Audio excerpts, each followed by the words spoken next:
तो की त्यांनी आपल्या सगळ्यांसमोर मार्गदर्शन करावं.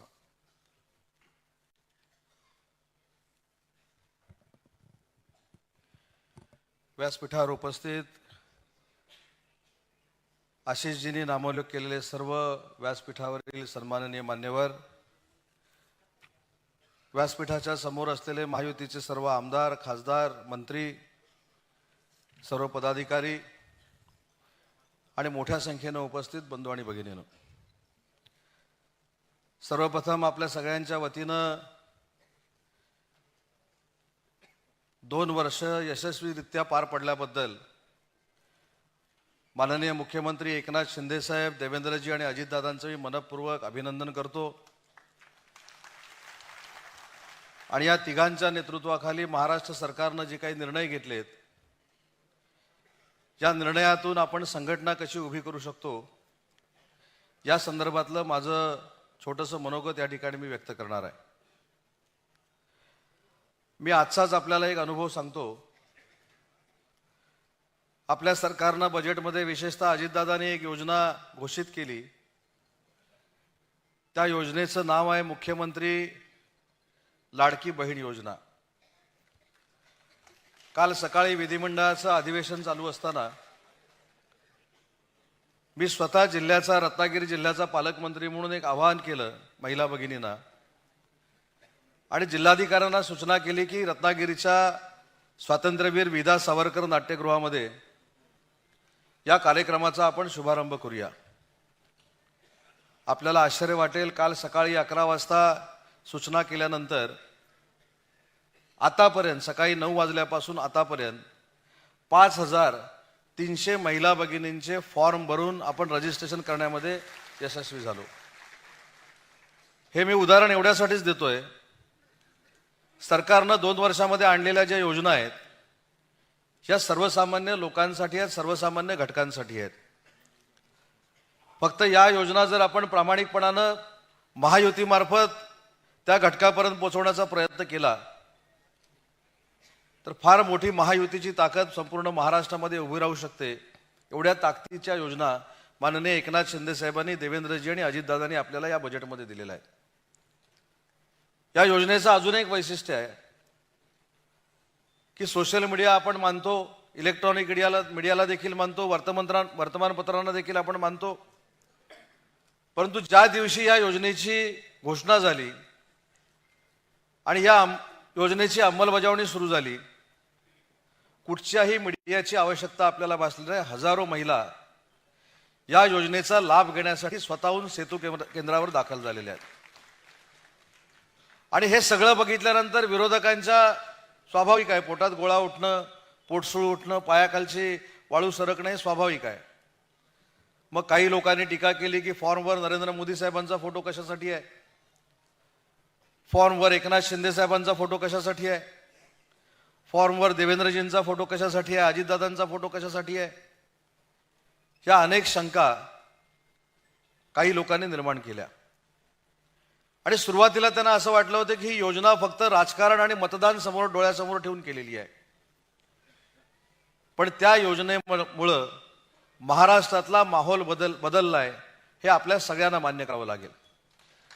आणि म्हणून महायुतीच्या सगळ्याच पदाधिकाऱ्यांना मला विनंती करायची आहे की महिलांसाठी ज्या योजना पूर्वी जाहीर केलेल्या होत्या आणि या बजेटमध्ये जाहीर झालेल्या आहेत, या जर महिला पदाधिकाऱ्यांनी युवा सेना असेल, युवा मोर्चा असेल, राष्ट्रवादी युवक काँग्रेस असेल, तिन्ही पक्षांच्या आघाड्या असतील, मित्र पक्षांच्या आघाड्या असतील, आमचे सगळे नेते असतील, यांनी पुढाकार घेऊन जर लोकांपर्यंत पोहोचवण्याचा प्रयत्न केला तर भविष्यामध्ये यश आपलंच आहे हे समजायला काही हरकत नाही. परंतु आपण योजना कशा पद्धतीनं लोकांपर्यंत पोहोचवतोय याच्यावर आपलं यश अवलंबून आहे. दुसरी एक योजना आहे ज्याच्यामुळं खऱ्या अर्थानं विरोधक गॅसवर गेलेले आहेत, ती म्हणजे महिलांच्या नियोजनामध्ये गॅस सिलेंडरचं नियोजन करण्याचा निर्णय देखील महाराष्ट्र सरकारनं घेतला आणि एका वर्षामध्ये 3 गॅस मोफत देण्याचा ऐतिहासिक निर्णय आपल्या सरकारनं घेतला आणि महिलांवरचं आर्थिक बर्डन जे होतं ते बाजूला करण्यामध्ये सरकारनं पुढाकार घेतला. ही देखील योजना लोकांपर्यंत पोहोचवली पाहिजे. तिसरी योजना आपल्या सगळ्यांना माहिती आहे की शुभमंगल योजना म्हणून जी आहे ज्याला 10,000 रुपये आपण देत होतो ती आता 25,000 रुपये झालेली आहेत. लेक लाडकी योजना देखील 18व्या वर्षी जेव्हा मुलगी होईल तिच्या खात्यामध्ये 1,05,000 रुपये हे शासनामार्फत मिळणार आहेत. अशा अनेक योजना महिलांच्या माध्यमातून सरकारनं पुढे आणलेल्या आहेत. परंतु या योजनांचा उपयोग आपण आपल्या संघटनांसाठी महायुतीचा प्रचार करण्यासाठी देखील केला पाहिजे. आज आपल्या एक लक्षात आलं असेल की लोकसभेची निवडणूक झाली आणि लोकसभेच्या निवडणुकीला जे होणार नाही ते लोकांवर बिंबवलं गेलं, पण जे आपण करणार आहोत ते लोकांवर बिंबवायला काय हरकत आहे असं मला वाटत नाही. एवढ्या चांगल्या योजना सरकारनं आपल्याला दिलेल्या आहेत आणि विशेषतः महाराष्ट्र शासनाच्या प्रत्येक विभागानं योजना आणलेल्या आहेत. त्या विभागांवर आपण कधी लक्ष ठेवतो, त्या विभागांवर कधी अभ्यास करतो का नाही मला माहीत नाही. महाराष्ट्र शासनाचा मराठी भाषा नावाचा एक विभाग आहे. मराठी भाषेला अभिजात भाषेचा दर्जा मिळाला पाहिजे म्हणून मुख्यमंत्र्यांच्या नेतृत्वाखाली केंद्र सरकार देखील प्रयत्नशील आहे. नरेंद्र मोदी साहेबांकडे आपल्या सगळ्या महायुतीच्या खासदारांनी ही मागणी केलेली आहे. पण याच्या पलीकडे जाऊन देखील मराठी भाषेचं खातं जे आहे हे मराठी भाषेसाठी काम करतंय. आपल्याला कदाचित माहीत असेल की देशातलं सगळ्यात उत्कृष्ट भाषा भवन जर कुठं होणार आहे तर ते नरिमन पॉइंटला मराठी भाषा भवन होणार आहे. आपल्या मराठी भाषेला ताकदीनं जगाच्या समोर प्रेझेंट करण्यासाठी हा उपक्रम आपल्या सरकारनं सुरू केला आहे आणि त्याचं उपकेंद्र ऐरोलीमध्ये होणार आहे. या सगळ्या गोष्टीची आपण माहिती घेतली पाहिजे. काही लोक मराठी भाषेच्या निमित्तानं आपल्यावर टीका करतात, त्यांना आपण हे देखील सांगितलं पाहिजे की मराठी भाषेचं भवन हे देशाच्या पातळीवरचं नाही, जेव्हा बनणार आहे तर त्या भवनाचा दर्जा हा आंतरराष्ट्रीय स्तरावरचा असणार आहे.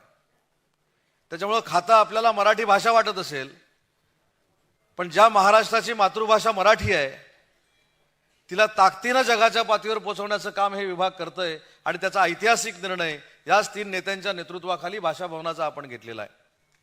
पण हे देखील लोकांपर्यंत पोहोचलं पाहिजे. आज मी ज्या विभागाचा मंत्री म्हणून काम करतोय, उद्योग विभाग, त्या विभागाबद्दल देखील अनेक फेक नरेटिव्ह सेट करण्याचा प्रयत्न या निवडणुकीमध्ये झाला. परंतु मी जबाबदारीनं सांगेन, मागच्या 3 वर्षापूर्वी आपलं राज्य परकीय गुंतवणुकीमध्ये 3 नंबरला होतं. त्याच्या पुढच्या वर्षी 2 नंबरला होतं. परंतु 2 वर्षापूर्वी जो चमत्कार घडला, एकनाथ शिंदेसाहेब राज्याचे मुख्यमंत्री झाले, देवेंद्रजी उपमुख्यमंत्री झाले, अजितदादा उपमुख्यमंत्री झाले. मला सांगताना अभिमान वाटतो, सलग 2 वर्ष पुन्हा एकदा परकीय गुंतवणुकीमध्ये महाराष्ट्र 1 नंबरला आहे आणि भविष्यामध्ये 25 वर्ष तो आम्ही तसाच ठेवणार आहोत. पण अनेक पदाधिकाऱ्यांच्या मनामध्ये शंका असेल की ज्या काय विरोधकांनी, युवा नेत्यांनी सगळ्या पत्रकार परिषदा घेतल्या त्या खऱ्या आहेत का, असा एक काहीतरी प्रश्न आपल्या सगळ्यांच्या मनामध्ये निर्माण झाला असेल. पण त्याच्या पुढचं पाऊल सांगतो. केंद्र सरकारनं 8 दिवसापूर्वी देशाच्या पातळीवर सगळ्यात स्टार्टअप कुठे 2 वर्षामध्ये सुरू झालेत याचा देखील सर्वे केला आणि हा देखील या सरकारच्या कामाचा लेखाजोखा आहे की केंद्र सरकारनं जाहीर केलं की 18,000 ते 22,000 स्टार्टअप सुरू करून आपलं राज्य, महाराष्ट्र राज्य हे देशामध्ये स्टार्टअपमध्ये देखील 1 नंबरला राहिलेलं आहे. रोजगार देण्यामध्ये देखील आपलं राज्य 1 नंबरला आहे. आणि सगळ्यात महत्त्वाची गोष्ट की मुख्यमंत्री रोजगार निर्मिती योजना नावाची एक जी योजना आहे, या 5 वर्षाचा जर आपण आलेख बघितला तर मागच्या 3 वर्षात फक्त 6,000 उद्योजक निर्माण करण्यामध्ये आपल्याला यश मिळालं होतं. या वर्षी आपण 36,000 उद्योजक निर्माण केलं.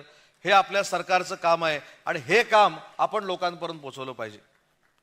वेदांता फॉस्कॉन गेला, एअरबस गेलं, हा प्रकल्प गेला, तो प्रकल्प गेला. यासाठी आपल्या सरकारनं धाडस दाखवलं आणि 6 महिन्यापूर्वी महाराष्ट्राच्या इतिहासात पहिल्यांदा उद्योग विभागाचा व्हाईट पेपर काढण्याचं काम आपल्या सरकारच्या माध्यमातून झालं आणि त्याला कोणीही चॅलेंज करू शकलं नाही, कारण आपल्या राज्यातनं एकही प्रकल्प बाहेर गेलेला नव्हता. परवा देखील कोणीतरी सांगितलं की गेल इंडिया परराज्यामध्ये निघून गेली. ज्या कंपनीनं आपल्याकडे अर्जच केला नाही, ज्या कंपनीनं आपल्याकडे काही मागणीच केली नाही, ती जर दुसऱ्या राज्यामध्ये गेली तर ती महाराष्ट्रातनं गेली असं सांगण्याचा अपप्रचार जे करतायत त्यांना देखील आपल्या पदाधिकाऱ्यांनी उत्तर दिलं पाहिजे. आणि एकच प्रश्न विरोधकांना विचारला पाहिजे की कोकणच्या रिफायनरीबाबत आपलं म्हणणं काय आहे. राज्याचा उद्योग मंत्री म्हणून काम करत असताना रिफायनरीच्या बाबतीतली स्पष्टपणाची भूमिका आम्ही सगळ्यांनी मांडली. परंतु आपले जे विरोधक आहेत, विशेषतः उबाटाचे जे पदाधिकारी आहेत, पूर्वीचे जे खासदार होते कोकणातले, माननीय राज्याचे उपमुख्यमंत्री अजितदादांचं या ठिकाणी आगमन झालेलं आहे. प्रदेशाध्यक्ष सुनील तटकरे साहेबांचं देखील आगमन झालेलं आहे.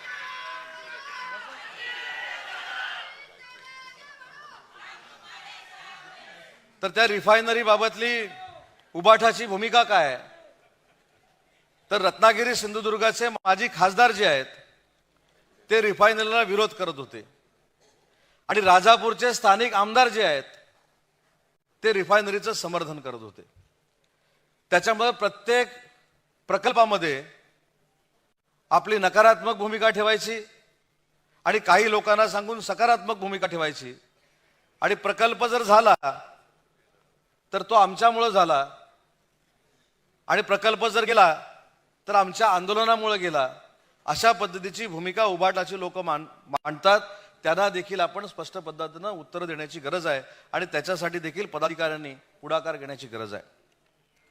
आपण काही गोष्टी महिलांच्या बाबतीतल्या सांगितल्या, पण आपण जे दररोज 2 वेळेस जेवतो, ज्यांच्यामुळे जेवतो, त्यांचा देखील विचार या बजेटमध्ये करण्यात आलेला आहे. 7.5 हॉर्सपॉवर पर्यंतचे जे पंप आहेत त्यांचं वीज बिल माफ करण्याचा निर्णय आपल्या सरकारनं घेतला आणि त्याचा देखील उपयोग किंवा त्याचा देखील फायदा लाखो शेतकऱ्यांना होणार आहे. या सगळ्या योजना आपण लोकांपर्यंत पोहोचवल्या पाहिजेत. अवकाळी पावसाच्या नुकसान भरपाईला आपण पैसे दिले, परंतु सतत पडणाऱ्या पावसाला देखील आपण पैसे दिले, नुकसान भरपाई दिली. आजपर्यंत ही नुकसान भरपाई कुठच्या राज्यानं दिली नव्हती, कुठच्या शासनानं देखील दिली नव्हती. म्हणून हे सगळे जे प्रकल्प आहेत, सगळ्या ज्या योजना आहेत, या आपण स्वतःहून पदाधिकाऱ्यांनी लोकांपर्यंत पोहोचवल्या पाहिजेत, जनतेपर्यंत पोहोचवल्या पाहिजेत. आपल्याकडे अजून एक विभाग आहे, सांस्कृतिक कार्य विभाग. अतिशय संवेदनशील निर्णय या मंत्रालयातनं या तिन्ही नेते मंडळींच्या नेतृत्वाखाली घेतले गेले. आपल्याला आठवत असेल की या विभागाचे मंत्री ज्यावेळी लंडनला गेले होते आणि राज्यानं त्यांच्याबरोबर मला देखील पाठवलेलं होतं, त्यावेळी देखील एक शंका निर्माण करण्यात आली. सुधीर भाऊ लंडनला कशासाठी गेले होते? तर आपली ऐतिहासिक वाघनखं जी लंडनमध्ये आहेत ती आणण्यासाठी सुधीर भाऊ लंडनला गेले होते.